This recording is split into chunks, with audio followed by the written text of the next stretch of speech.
Good afternoon, and welcome to our 2021 Talent Forward virtual series, where we are bringing some of the most pressing workforce recovery discussions into your homes and offices.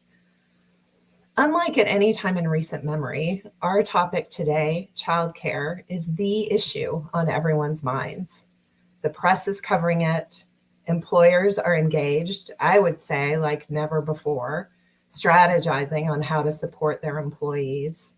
Childcare providers have suffered through an extraordinary time and are making tough decisions about their businesses. And of course, parents are still wrestling with the uncertainty of what's to come. Even before the COVID-19 public health crisis, finding quality, affordable childcare was a struggle and a barrier to work for many parents. The pandemic exacerbated issues in an already fragile childcare system, and now a lack of options presents a significant roadblock for parents to re-enter and for some to stay in the workforce.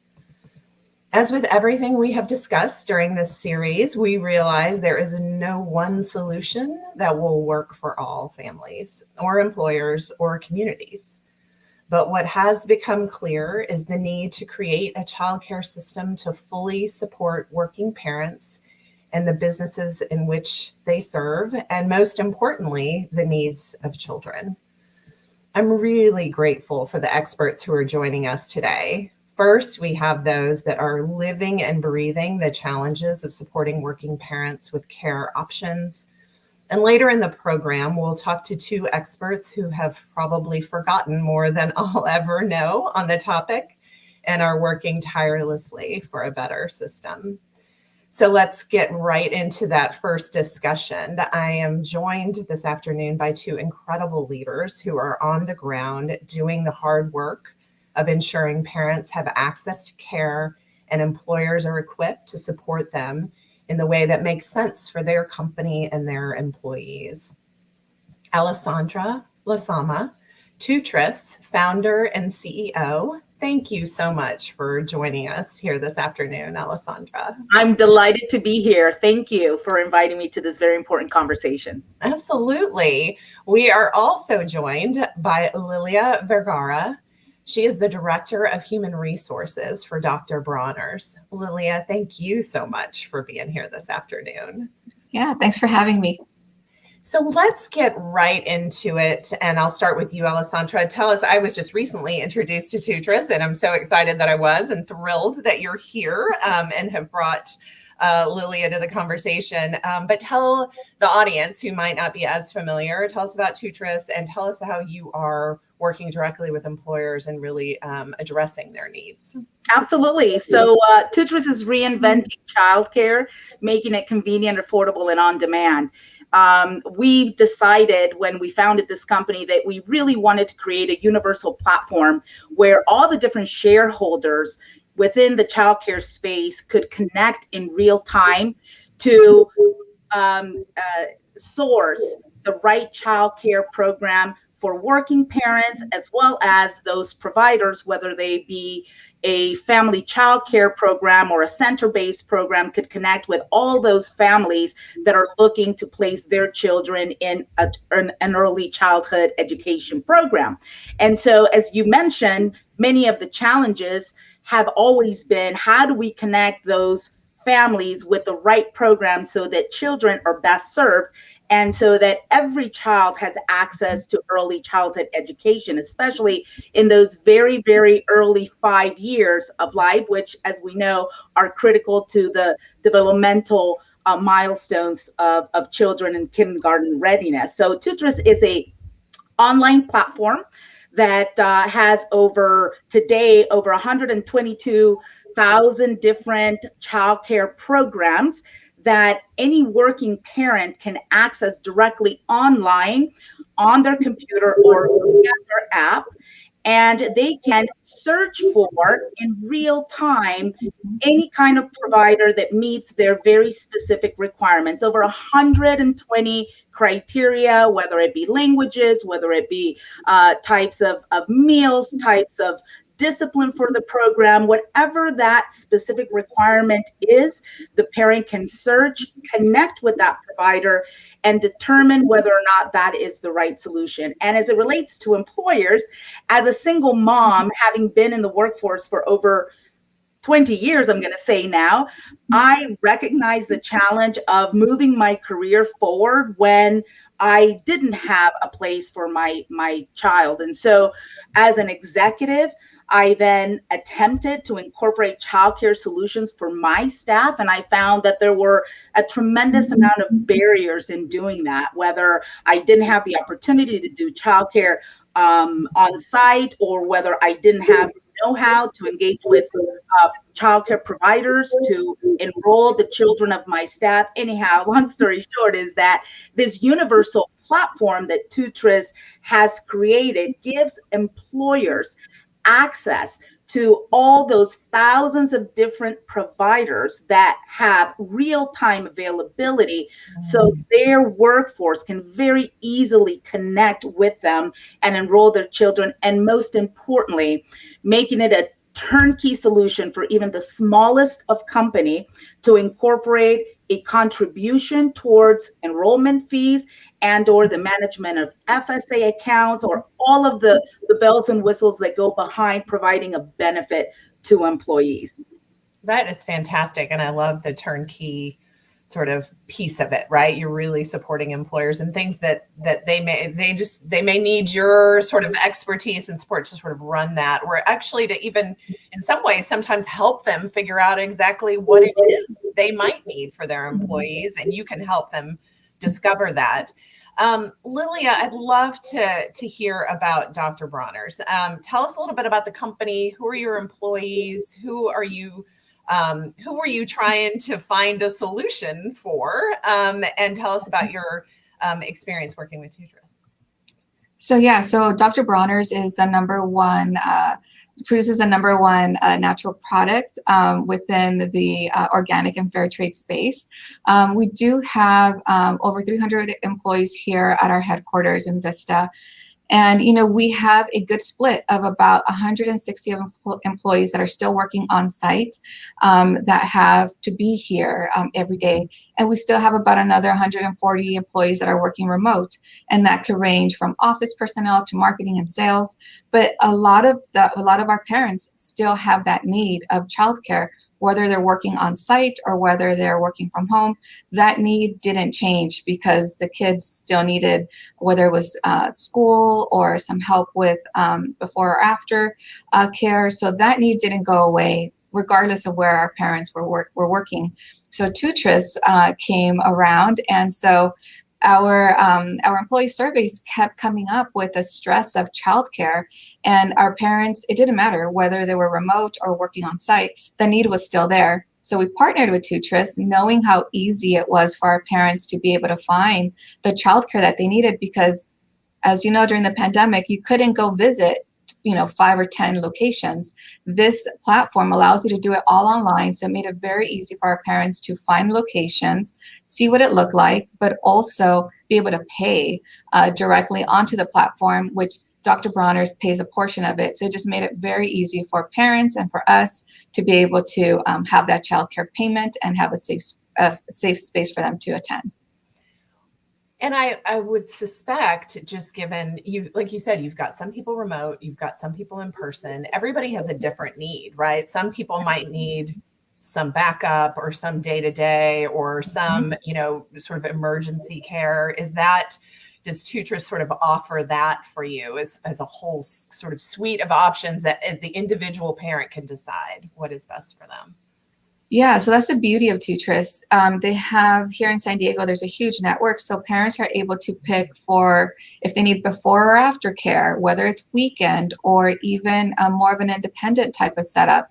Tutris offered that to our parents. So every child is different. Every family is different. So their needs really varied. So being able to tap into the Tutris network makes it very seamless for our parents to be able to see what's out there.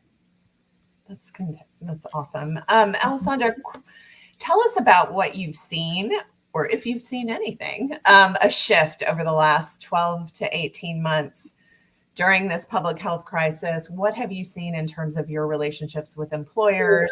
Have they shifted their thinking? Are you seeing more interest? Absolutely. I think that there's been a shift, but first is congratulating companies like Dr. Bronner's, who even prior to the pandemic, they were always forward thinkers, and they really always understood that family unit is imperative to get the best performance out of our workforce. And so not many, actually, I believe that the stat is close to 8% of employers nationwide offered some sort of a childcare as a benefit prior to the pandemic. And so I really want to congratulate companies like Dr. Bronner's. But as we came, and navigated this dreadful pandemic, I think, and I say that if there is, and anything to come away from the pandemic in a positive way, is that the theme of childcare really percolated to top of minds, because communities realize that really it is that sticky glue that holds communities together. And so employers are not any different. So employers have recognized that the workforce that has completely dropped out and or reduced significantly their hours at work has been primarily women, and B, primarily due to their childcare responsibilities. And so in order to reset that economy, in order to really pick up productivity and re-engage all those working moms back into the workforce, it's imperative that their family unit is in a good place. And where does family unit start? With our children. So peace of mind for working parents is imperative.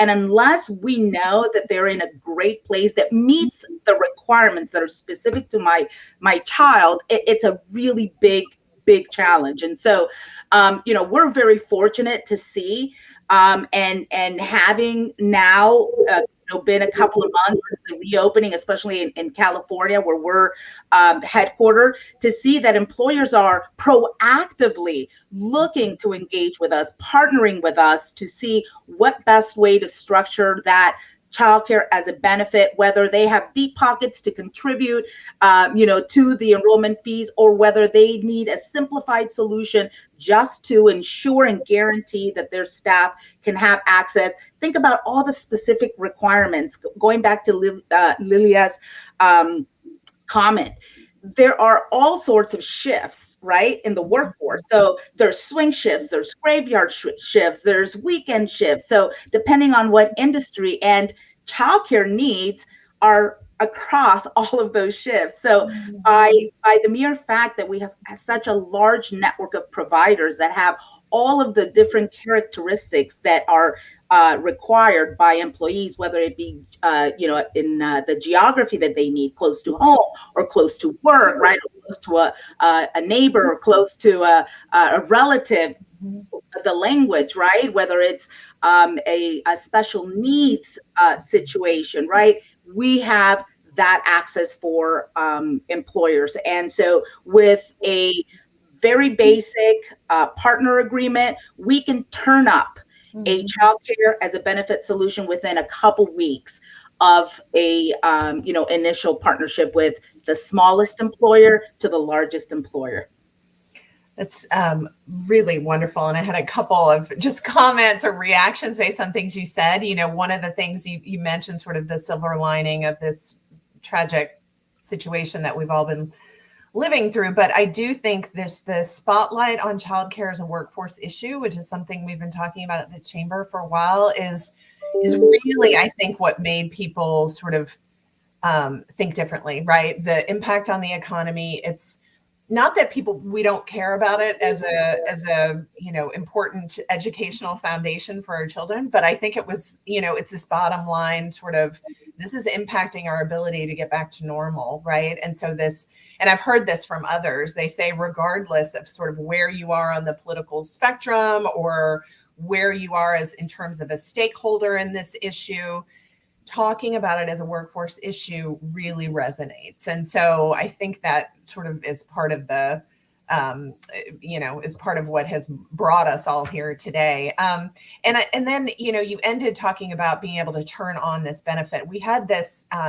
question from the audience, and I wonder if Lilia, you could address this. How do you all, speaking of, you could turn on a benefit quickly to an employer, depending, really across the range of things that they might want to do in support of their working parents. How did you all determine the percentage of childcare costs that you would pay, and what you were going to, sort of use Tutris for in terms of benefiting your workers?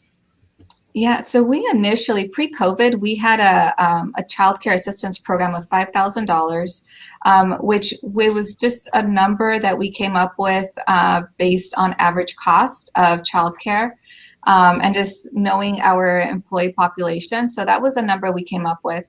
Once COVID hit, and we realized that a lot of our parents that maybe relied on free childcare at school or was relating, depending on childcare from possibly grandparents or family members, that wasn't an issue.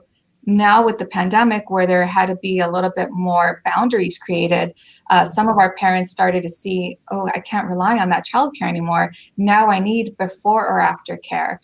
So we knew that childcare was limited.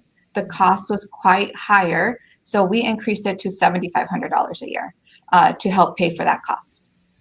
Have you, just a quick follow-on question for you. Have you noticed, you said you'd had this benefit prior to COVID, you've increased it as a result. Have you sort of tracked, what this has done in terms of support for your employees? Do you see an impact on turnover, productivity, or any of those sorts of metrics? Just curious. So so turnover is very low. We're at, I think the last time I checked was under 5%. And a lot of it has to do with, being able to keep our best employees. And I definitely think that with this benefit, it has helped us retain some of those parents that otherwise would have left because they had those responsibilities to be at home and take care of their kids. By being able to offer this benefit, we've been able to retain them and have options now. Whether they decide to leave at that point, it's up to them. But we are giving them an extra option, so they're able to utilize this program. But definitely, we have seen our turnover has not increased even after the pandemic. So definitely feel that this benefit has contributed to it.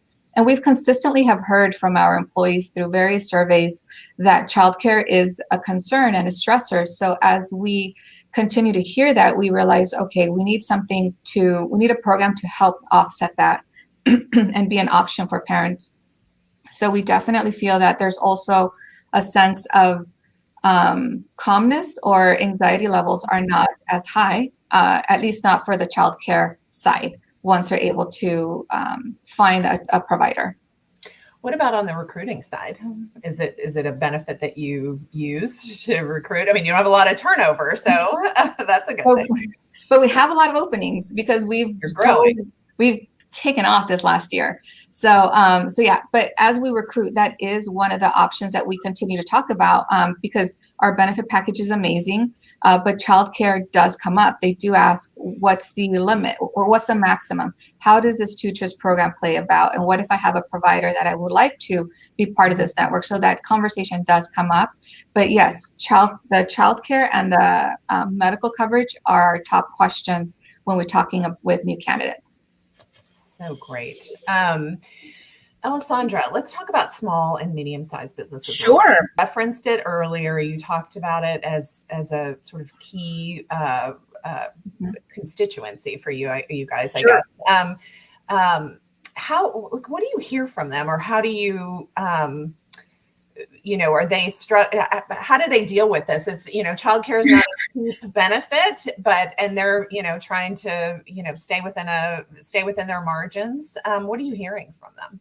Sure. So if I could just piggyback real quick on what Lilia was saying, which is so important as an employer, having been an employer for 2 decades, I can tell you that the highest cost in replacing a valuable employee is the recruitment, the training, and the ramp up period to get them to the levels of productivity.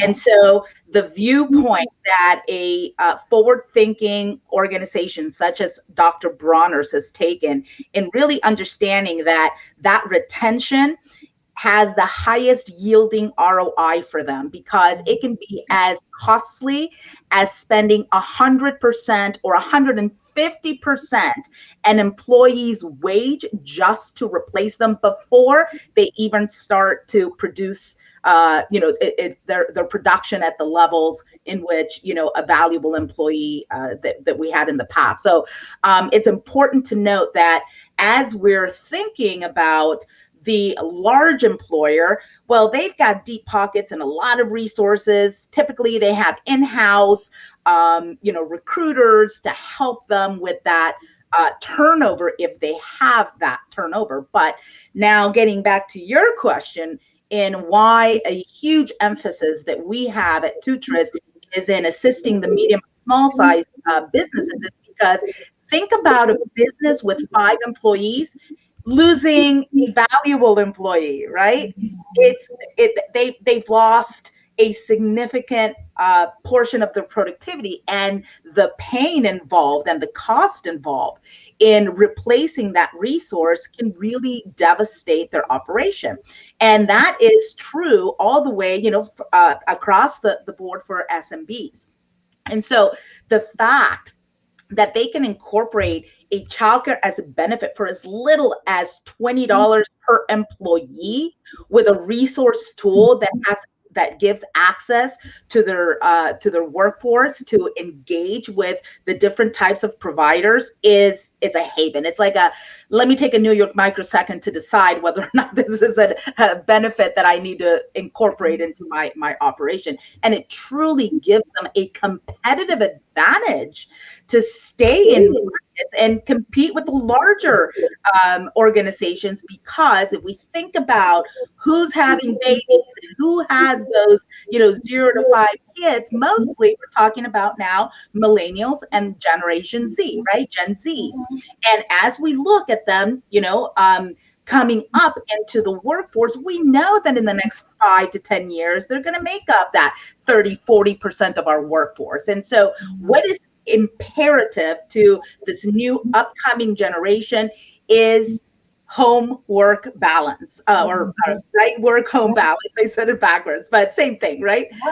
Kapikua, they call that in my language. So the reality is that if we're not thinking as employers in creating a benefit that provides and aligns with the value system of the upcoming workforce, then we're going to be, we're not going to be competitive, no matter whether you're a large employer, small or medium size. So again, the whole care economy is not a really hot topic, but the primary reason for that is I think the mentality of the upcoming generations have completely changed as it relates to how important quality of life and that work-home balance is. Yeah. And it just helps.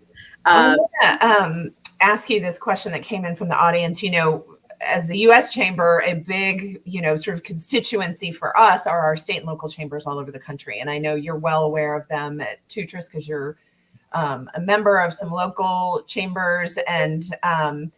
But we've got a question coming in from Montana. And the question is, how can chambers help to get childcare providers listed? They're interested in potentially using a Tutris in Montana to, as kind of a short-term solution for them. So what's the what's the connection that needs to be made, and what can chambers do to really Absolutely. I think that awareness is where chambers can really help us, because our platform is ever growing, and we rely on state information to help create what we're going to call it an initial profile for every state licensed or state exempt of license, but state registered program within Tutris. So it's really, really easy to come into Tutris and claim a childcare profile and then work to enhance it, providing with all the details pertaining to the program and adding the virtual tour capabilities and all that fun stuff, for which we have an ops team, a wonderful ops team that is very, very helpful. But I think that education, we need to let every provider across the US know that this is a free service to them. This is a complete software resource tool that helps them automate their program management, that helps them promote their program to the thousands of working parents that are in search and in need of childcare.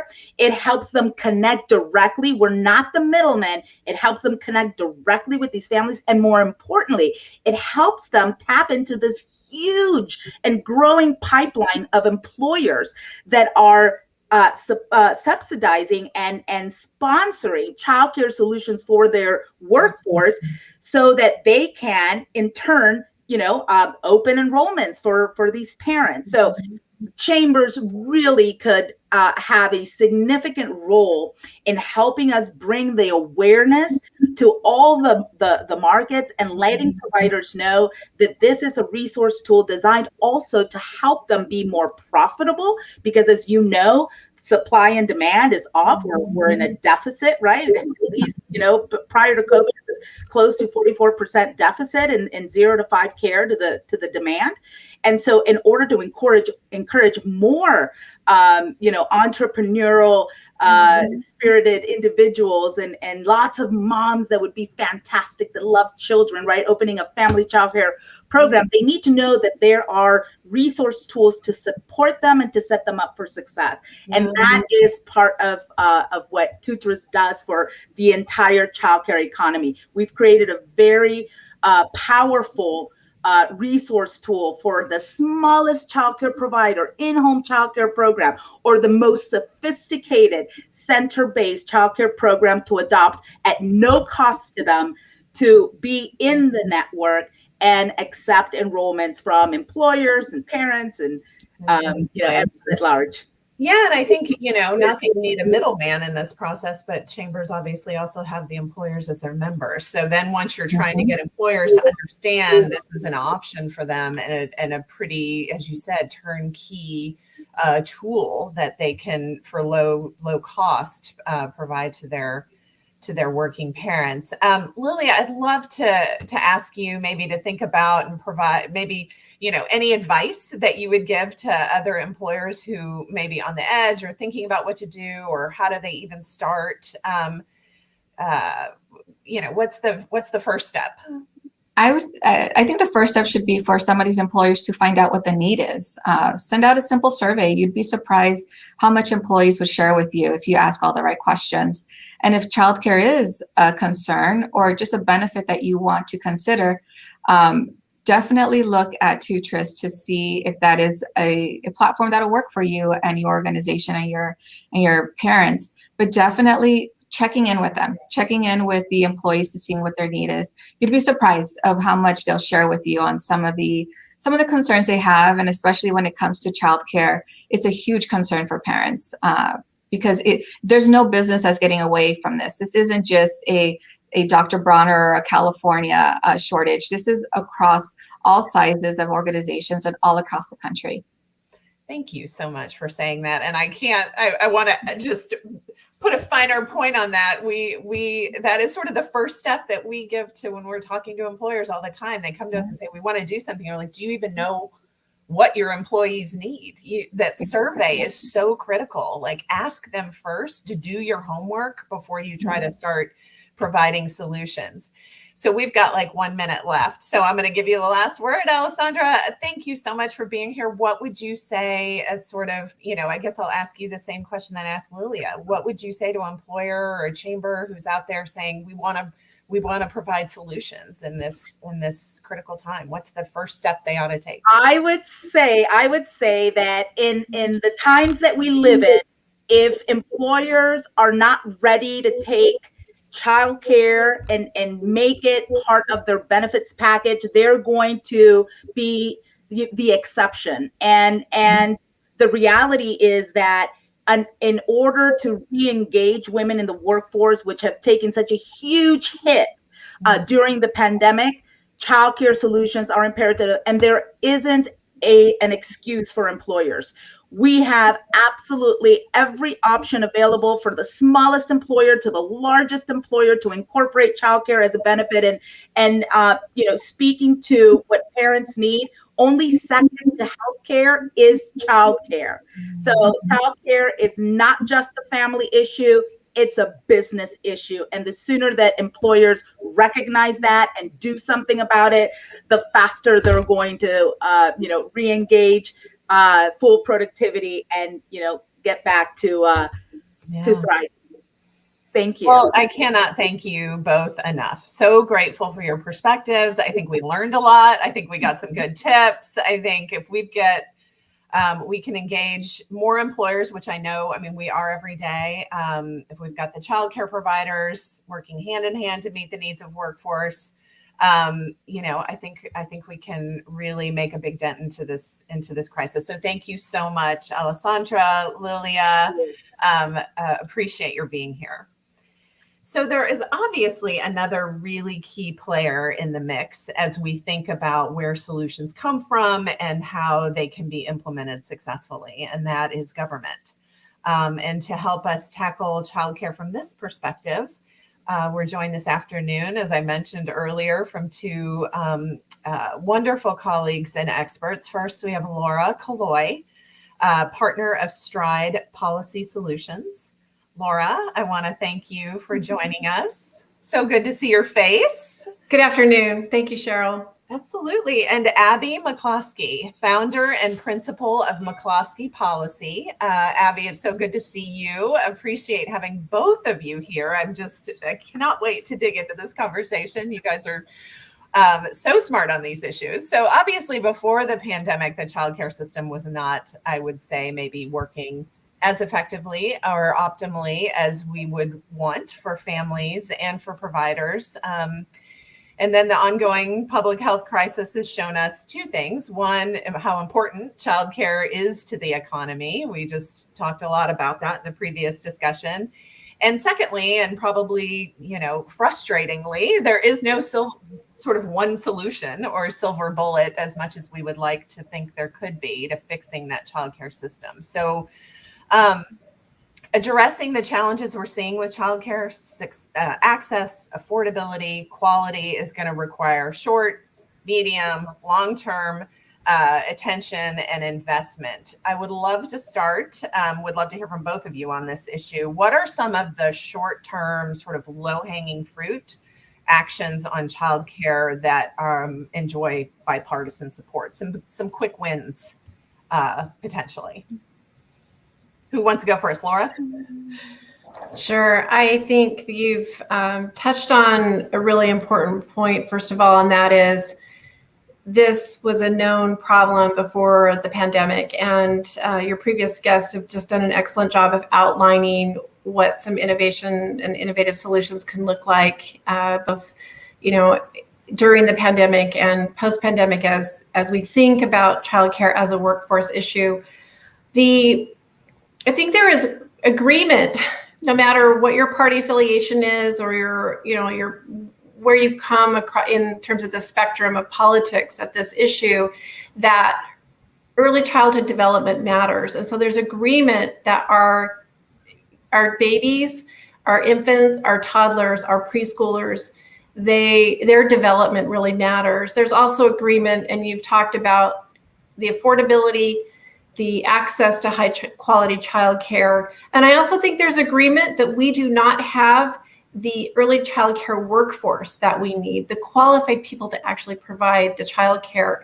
And these are not easy, solutions are not easily come by. But with those areas of common ground, I do think there's a conversation that can be had around certain tax and spending conversations around what some of the tax opportunities might be, both for business and for families, to think about how to create greater access for low-income and middle-income families.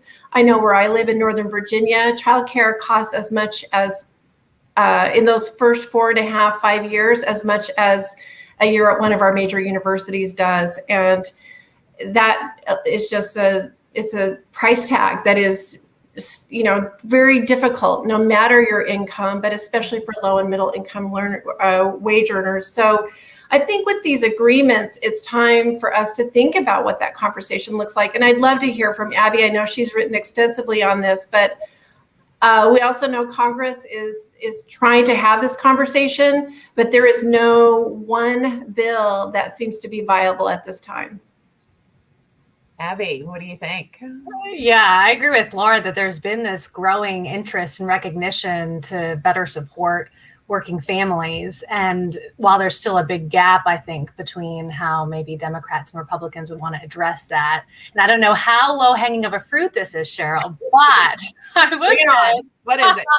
There does seem to be some desire to offset childcare costs directly by allowing parents to choose whether they want to send their child to a religious childcare provider, a center-based care, in-home care, the tiny programs we were just talking about, and allowing parents to have a wide variety of options for their child's care and early development. And that expanding the child independent tax credit and increasing its refundability to help those at the low end of the income spectrum for whom childcare is most out of reach, and high quality childcare at that, I think is an area that would have a ideally broad support. It's a credit that's been in place since the 1970s. It was actually Republican President Gerald Ford who signed it into law. It's been around for a long time. We know how it works. And it feels like a pretty smart first step to expand that to reach more families. And, I will say, while Congress is, we're in a difficult political and environment, a polarized environment, but there are also calls, for example, the Republicans on the Ways and Means Committee put forward a recommendation for there to be a bipartisan commission to look at all the different programs we have at the federal level to support childcare, from Head Start to tax credits to employers to, tax credits to families, and see if there's a way to streamline these and make them work better so that families don't get caught in either childcare cliffs or overlapping programs, but it makes more sense, and thus more people can access it. So I think there are also reforms we can do around, streamlining existing programs and regulations and things like that, in addition to expanding some of the credits that we have in place that have worked really well over the years. How would that work? So I totally agree with what you're saying, and sort of that idea of more options for parents. Seems like a really sound, and the tax credit to allow them to use it where they sort of see fit. How does that either bump up against, or does it not, the idea that there are many who would have this sort of become a federally sort of owned and operated childcare system? Yeah. And I think you're touching on the Democrat approach largely has been to this issue, one of universal pre-K or universal childcare in various presidential campaigns, or Senator Warren has put out proposals along these lines. And, I think politically it's a non-starter for a lot of folks more in the center right and moderates, and certainly on the farther right, because there's a desire to maximize parent choice. And some parents will choose to leave the workforce and stay home and raise their children. That's important. Some will choose flexible work schedules. Some will choose to have their kids in center-based care or want private options. And a lot of polling, has revealed that there's a wide diversity of needs and values of parents when it comes to childcare. And so I think we should seek to maximize that. On the Republican side, I will say the approach has been very broad, almost moving now towards a child allowance, so not offsetting childcare costs directly, but giving checks to families who have children. I think maybe in our current fiscal environment, that's too broad and too unfocused, given the acute need of childcare for workforce participation and economic growth.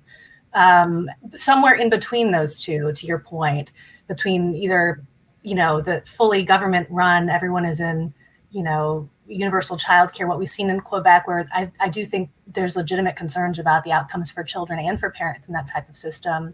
And then on the other side, having, maybe very broad but untargeted support. That's why I think maybe somewhere that lies in the middle would be something like offsetting childcare costs directly through this existing credit. And, if you give parents the money, it's the same kind of conversation we have a lot in K through 12 about, does money flow to the school or does it flow to the parent or the child? If you give parents the money, most parents have their children's interest, at heart, and can pick what type of situation is best for their family and their child. And so I tend to be in the camp to say, let the parents decide. And if parents are given money to help offset this, they'll choose what's best for their family. And that will allow for a wide variety of different programs as opposed to kind of a one-size-fits-all approach. Can I add? Oh, sorry. Yes, please do. I was just going to add to that too. I think building off of that, our states have a lot of opportunity here in thinking about how state regulation works, what the opportunities are to think about what the licensing and the credentials that an early child care provider needs in that state to become licensed. I think there's some opportunity there to be thinking through not how to loosen any of that, because we need highly qualified people, but thinking about how to strengthen and promote a pipeline for more highly qualified people to be able to provide the child care, I think is very important. And having some federal incentives to help states do that can be key to that. I know that there are some states building these programs through their associate's degrees, through community colleges and whatnot, thinking about what is the path to a bachelor's degree and what the pay scale can look like to create a more highly professional job for people that provide childcare, because this is, as I said, really important in terms of thinking about early childhood development and having people who understand that, who are providing that childcare to our children. I also just wanted to add that this innovation that we've just heard about is another side to it, where I think the federal government can play a role to help continue to incentivize and support those both employers that want to work with their employees and with their childcare providers in their communities, in their regions, in their states to create these solutions. There's a role for the federal government to play there as well. And if I could just kind of jump in really quick, just on that, made me think of that. In the childcare space, there's obviously two sides, and as an economist, the supply and demand keeps rearing its head. But there is a huge risk that if we inject money into the demand side and give money to parents while constraining the supply side and the number of providers through regulations, you will get an inflation of the cost of care that will make it even harder to afford, and is akin to kind of what we've seen in healthcare and higher education. And so it's really important that, as there's really good intentions to try to help offset the cost of care directly to families, that at the same time, to Laura's point, at the state level in particular, which is where a lot of these regulations lie, that there's an equal effort to try to ensure that small in-home care providers can compete at a level playing field to center-based care, so that there's an increase of supply too. Otherwise, I think, you end up with a scenario where the help kind of makes the problem worse. So I really want to get into the employer piece, but I want to say something or maybe dig in a little bit more on this supply issue, because I was thinking about that as we were having this previous conversation, and these tools that are out there and these great companies and employers are trying to provide these benefits, but we still have an issue of not enough, right? Like we do not have enough seats for all of the children who would, or parents who would want them for their children. So what do we do there? I mean, regulation could be a piece of it. I didn't realize that there was this talk of a commission to kind of look at the breadth and depth of what is out there and to really dig into this kind of stuff. I don't think anybody is suggesting we deregulate in terms of health and safety, but my guess is, if I know regulation, we've probably added a billion and one things over the years. But there's probably other things we could be doing to increase supply. Do either of you have thoughts on that? Well, I'll give you one thought, and that is, I actually called a good friend of mine who runs an early child care center here in Northern Virginia, and I just said, tell me what you would do, what would help you? And she said she had this is anecdotal and, specific to the Northern Virginia area, but she has applied for a license to open another center. She runs one and she wants to run another. And she was just given the runaround. Things weren't streamlined online for her to know how to apply for all of her licensing and to be able to get the right zoning that she needed for the center she wanted to secure. And so just even that in and of itself, the time that she spent and the money that she spent trying to secure the right licenses, permits, to jump through whatever hoops, and the fact that it wasn't streamlined yet in 2021 for her to do most of this online, just in and of itself is one example. And, this is in an area, we're in a very strong metro area. I'm imagining these problems could be very challenging if you're in a rural place where there's just, the opportunities may be less and you may not have as many, you just don't have the same pool of people also to draw from. So those are just a couple of examples when we're thinking about the opportunities through technology to make things more streamlined. It doesn't have to reduce quality to make it easier, and more efficient. No, perfect. I mean, and exactly what, states and localities should be doing is making it as easy as possible for somebody who wants to get into this business. Abby, did you have anything you wanted to add? Sure. I would say that anyone on this call can, with a little internet search capabilities, can go and find the regulations in your state for setting up in-home childcare facility. And I remember looking at Wisconsin's, one of my colleagues had written about theirs and thinking, oh, for sure, Texas, as a big red state, ours would be less intense than what you'd need in Wisconsin to set up a childcare facility. And turns out it's dozens and dozens and dozens of pages. And as we see in other industries, in fact, I'm sure in companies of those who are on this call, that obviously the larger your company is, your facility, the easier it tends to be to navigate these regulations because you just have more people, you have more expertise, you tend to have a bigger margin to be able to address the regulatory needs. And that becomes very difficult when you're talking about in-home care providers of maybe 1, 2, 3 people to navigate all the regulations required. And, we've seen this precipitous decline in small in-home childcare providers over the last decade. It's gone down by about 30%. You don't really hear about it. You hear about all the closures from COVID specifically. You don't hear about the closures that have been happening quietly for the last decade. And it's mostly in these smaller types of care scenarios, which interestingly are the types of arrangements that parents tend to prefer. And, Center for American Progress, others will write about childcare deserts, to your point, Cheryl.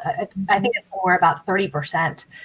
In some estimates, areas of the country where there's just not enough providers for the needs for parents. In those types of places, it might be most advantageous to have these smaller in-home care providers because it's rural, because businesses are spread out, whatever the case may be. And so I think we should, be really thoughtful about how to ensure that the needed regulations to improve quality and safety of childcare arrangements does not necessarily crowd out our smaller providers who, again, are the types of providers a lot of families would prefer for their children. Have you dug into the why of the 30% decrease, or is it those types of things that you were just saying? It is. I think it's in large part from regulation, because while actually the federal government in the child care space provides block grants to states to help subsidize care for low-income children and provides tax credits to families to offset the cost of care, there, remarkably for the federal government, there aren't a ton of strings attached. The strings are coming at the state level for regulations about the types of providers in their state. And that is what has been linked to the decline in childcare providers, because we certainly know it's not an issue of, while labor force participation rates, during the pandemic have gone down for women, obviously, but before that they had plateaued and stayed relatively similar. So it's not a matter of these places are closing because there's not demand for them, which is when you look again at the supply side and these types of increasing regulatory burden, that seems to be the most likely culprit for it. So let's get back to the employer piece, because we've done a bunch of research. We've heard, through the survey work that we've done over the years, that businesses they want to provide, they're open to providing increased support to their employees on childcare, but they're also interested in the federal government offering additional incentives, especially to small businesses. What programs currently exist in this space? What additional incentives could we be thinking about for employers? Most of our federal help goes to individuals and to states and not to employers. So there is an employer tax credit in place that mostly goes for constructing facilities, setting up facilities within an existing structure, leasing property, it tends to be wildly underutilized. I think one estimate had that it accounts for less than 0.2% of business tax credits claimed each year. So it has not been a major tool in the toolkit. That's not to say it couldn't be. And in fact, there are proposals. President Biden has proposed expanding the credit. Republicans have proposed expanding the credit specifically for small business, which I find particularly intriguing, because anytime you're giving a tax credit like that to employers, you run the risk that you're essentially subsidizing places that already have childcare facilities, which tend to be larger companies, and leave those that don't kind of even more out in the cold. So I think, how do we improve incentives for small businesses to be able to provide childcare to their employees is interesting. But again, because we don't have a huge track record of that approach working well, my inclination is to continue to direct more money to families to choose what type of provider they want, irrespective of the company that they work at. Right.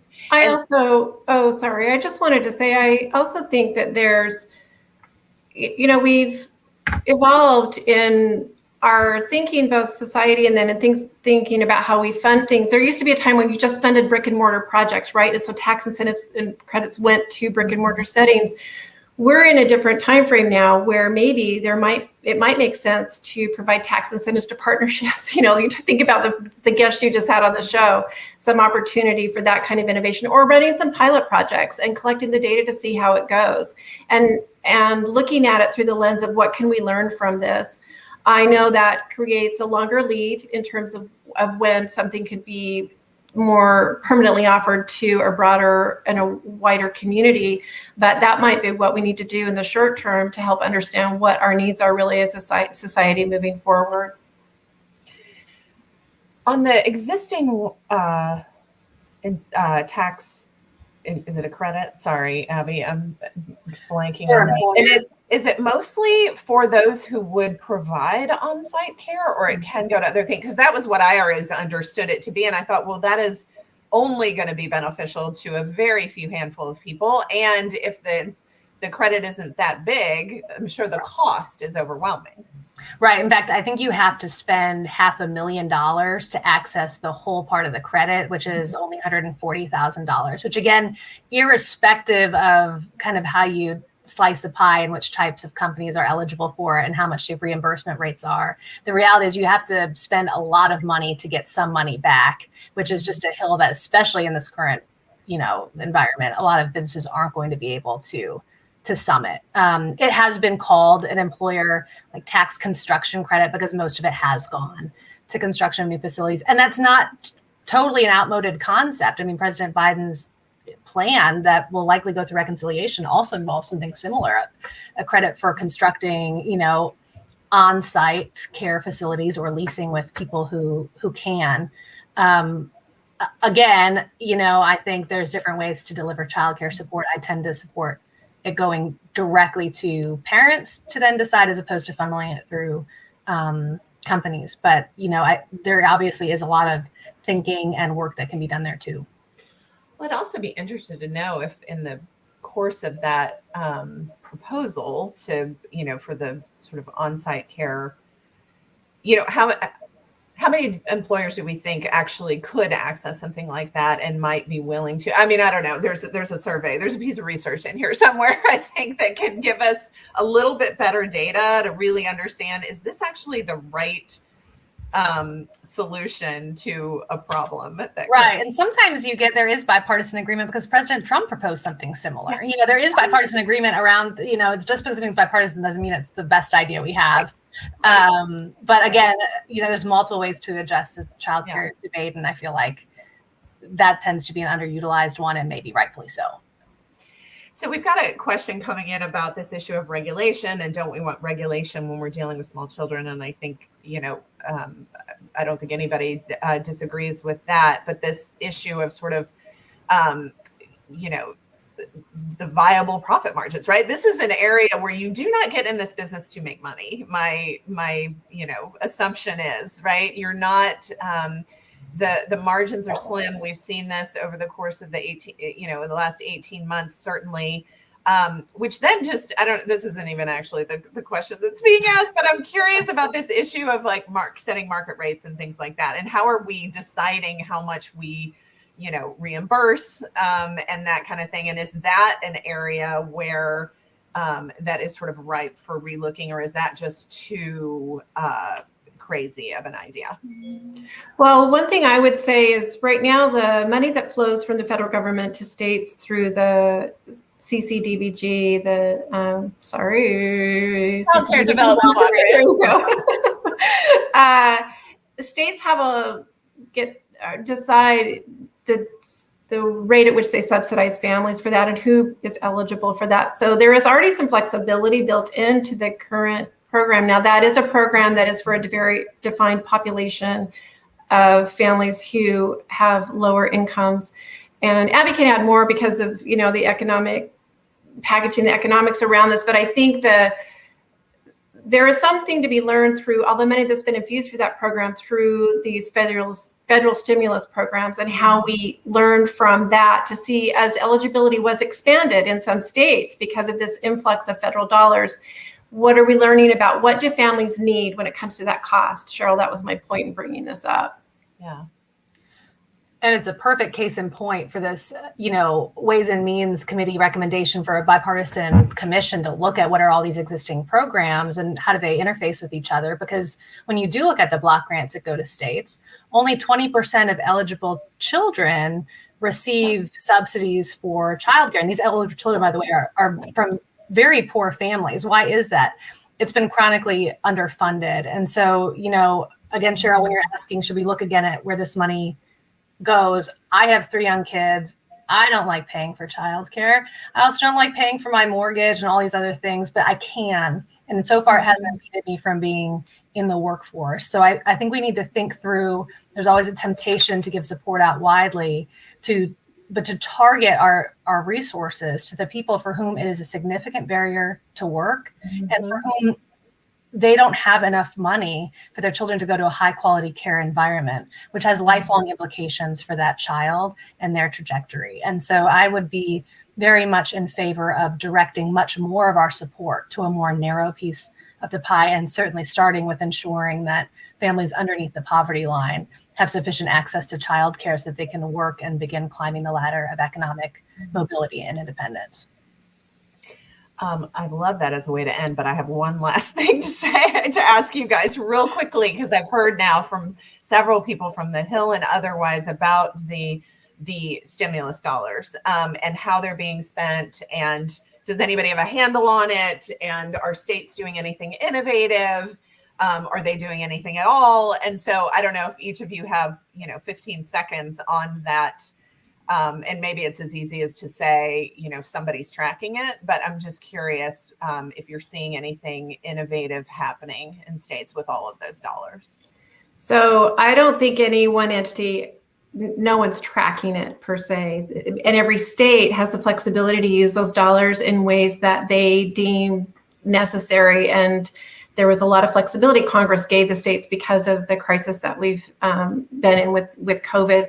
Having said that, I think there are opportunities to learn from states and from their partners that participate in those programs about what some of those monies were able to do that couldn't have been done without it. There was some stabilization grant money, for example, learning how those stabilization dollars, whether they actually helped fill the gap, create some new opportunities, and stabilize some of the existing businesses. There's 3 or 4 parts to that there that I think is worth examining if some will. Yeah, there's been 3 waves of support from last March until now from the federal government for childcare, each one bigger than the last, totaling over $50 billion of injection into the industry. And each state is required to report how they're using those funds. States gave their reports back in February of this last year. And, you saw some states doing really cool things like buying clear masks so that, young kids, their language skills weren't being impeded by not being able to see their teachers' mouths as they're learning how to talk and write and engage with the world. However, the last injection was 39, billion, much of which has yet to be spent. And so states do have some flexibility here, especially as we head into, the fall, and God help us with the Delta variant and all of that. States still have some padding to deal with this and to offer the childcare industry. And so I think the question is, what's the best way to do that, and how can they do that in the most effective manner that delivers the most help to the most people? Well, I suspect both of you will be on that question, providing some good advice. I want to thank you both so much, not just for being here today, but for all your sound advice to us as we have really tried to get smarter on these issues and tried to provide some level of value and support to the employer community. So thank you guys for being here this afternoon. And thank you to Alessandro and to Lilia for being here as well. I think, we dug into a lot of fantastic issues in 1 hour, certainly digging into employers and how they are supporting their working parents, into new tools and technology to help streamline that and support not just working parents and children, but into these policy issues. And I think, we identified maybe a little bit of low-hanging fruit and some areas where there's some bipartisanship, and we certainly hope we'll see more of that over the coming months. I think we've got another session coming up next month on September 21st, the next Talent Forward virtual series. And then we'll end in October with our Talent Forward Summit on October 26th. I hope you all will join us for both of those. And thank you for being with us this afternoon.